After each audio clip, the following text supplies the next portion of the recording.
Hello, everybody. Welcome back to another episode of Reality Is, where words do come to life. Make sure you subscribe, hit that notification bell so you too can know when new videos are being uploaded. Ask your question and leave your comments. But when we're having these conversations, let's be respectful for one another because I will block you without any hesitation if you come inappropriately. So let's conduct ourselves as adults. All right. So we're going to get into this here conversation because it's been a lot of conversation. I've got into this new app that they have certain rooms that people have different conversations in. And a lot of conversations in that room was revolving around prison and how some of those individuals end up in prison, guilty by association without even checking all the facts. One girl says she got caught up, not knowing what was going on, but just by a phone call. And I just think that our system sucks. I'm going to keep it 100. It sucks. And then some individuals, lately, there's been a lot of early release. Alleged early release. Yeah, alleged early release for some inmates. But the question is, who qualifies for early release?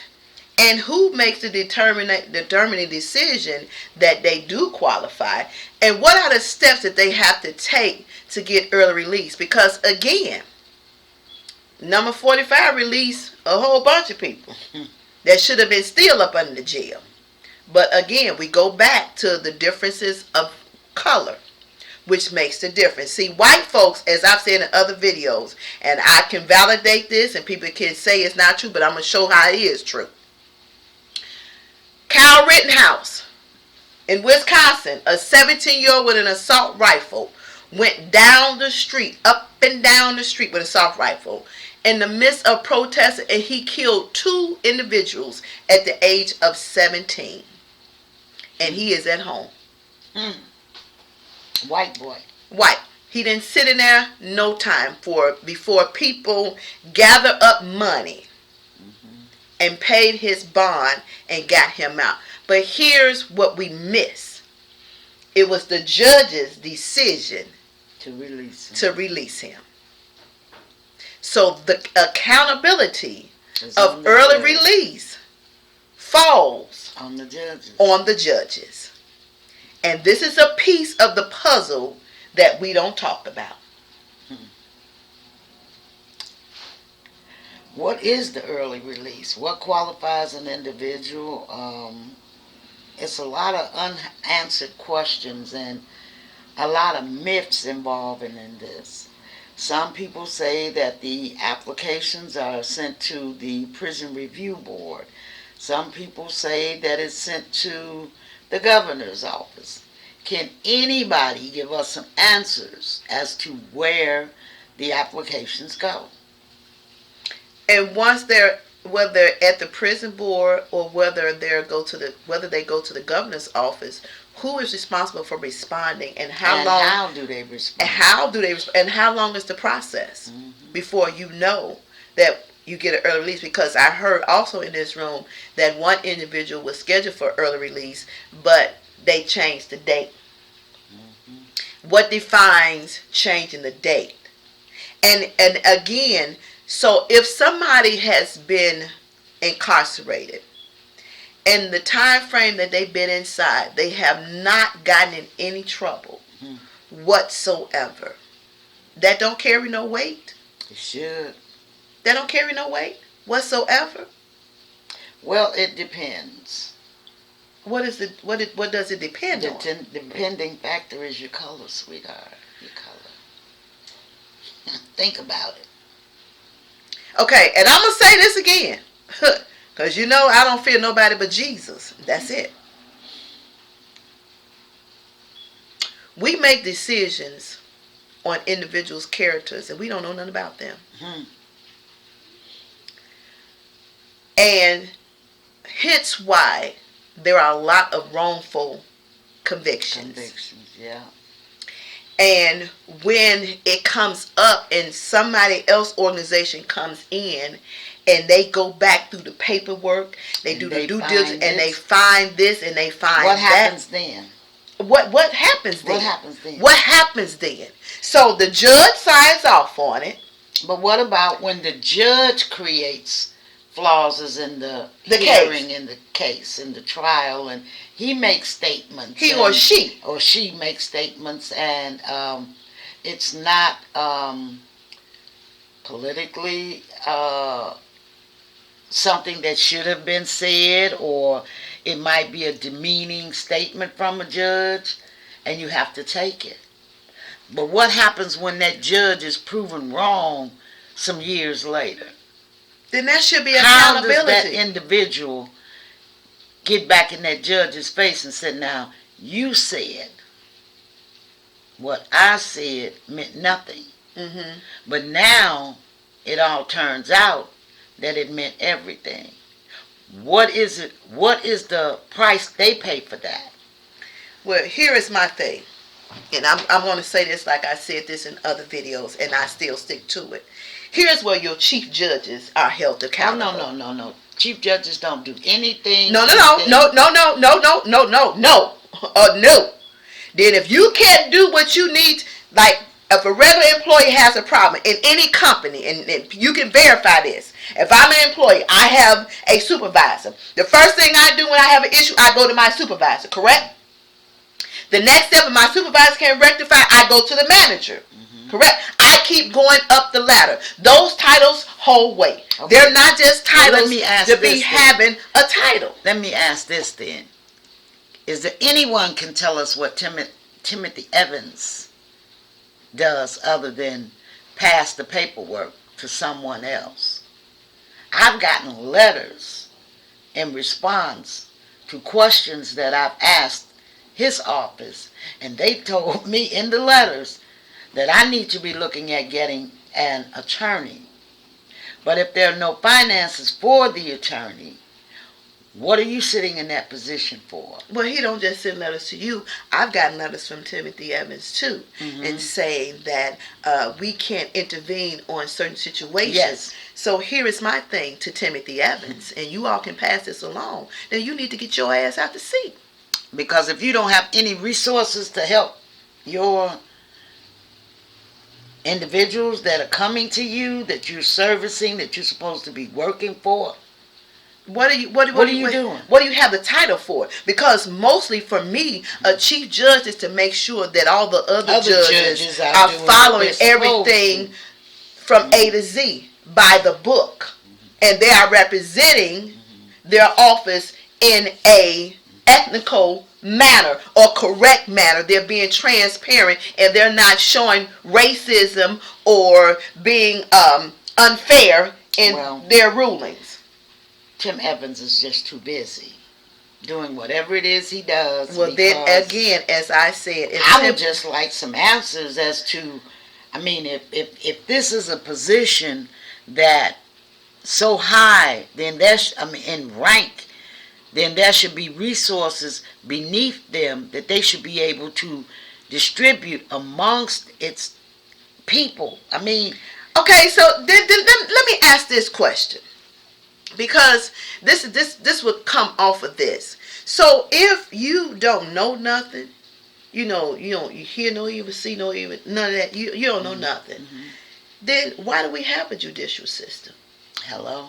If you don't have no answers to nothing, why do we have a judicial system? And then here's another thing that it just, sometimes the Lord just send things to my mind. We have a human being that has a title of a judge, right? Mm-hmm. We have another human being that has the title of a state's attorney or a public defender. Mm-hmm. Then we have another human being that has the title of a police officer, right? And we make mistakes. And we do things. We don't get it right all the time. But the same human being that has the title that makes the same mistakes, that don't get it right all the time, is the one that's sitting there judging somebody else. And they making the same mistakes. Hello? Well, that just takes us back to the Bible. Do unto me as you want me to do unto you. And then Here's the other thing, the piece that really upsets my spirit. When it comes to a judge, when it comes to a state's attorney, when it comes to a police officer or anybody in authority, and they get in trouble, they get all the breaks, the perks, and the privileges. And they get to go home. Now, some of you all may say, no, that's not true. Well, let's run a list that you can relate to. George Floyd, Breonna Taylor, Tamir Rice, Eric Garner, Sandra Bland, Fidel Castile, Jacob Blake. Should I run any more? Should I run it? Hey, I don't need to run it. That's enough. We didn't see this played out over and over. Yes. And I said to myself, when they invaded the Capitol, and it was played out before our very eyes, a bunch of rude, ignorant animals, white folks, that was allowed with some of the police animalistic traits. That's what number 40. No, number 45 would have called them animals. So let's call them animals too. With police officers opening up the barricades and letting them walk through. And now we have these conferences where, you explaining what you're going to do. You justifying this and you justifying that. Yes. Now let's pull the tape back when the other individuals was marching for Breonna Taylor and George Floyd. Individuals got on there, even our mayor, even our state's attorney. We're going to make sure that we find everyone who caused damage to our system, our city. And we're going to make sure we lock them up, and we're going to make sure we put the charges on them. But flip it. The Capitol, where we're looking into everything that happened at the Capitol. We're going to make you rest assured that we're going to we're going to lock those individuals up. You see the different tones? See, this is the problem that I have. Yeah. This is the problem that I have. Do me like you want to be done.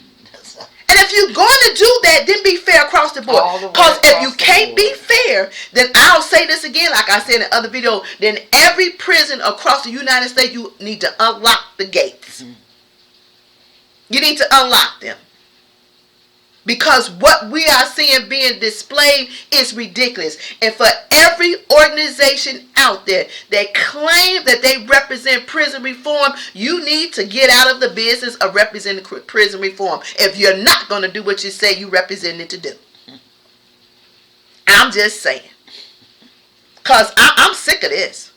I'm so sick of it. I'm so sick of the black and brown individuals being treated unfairly.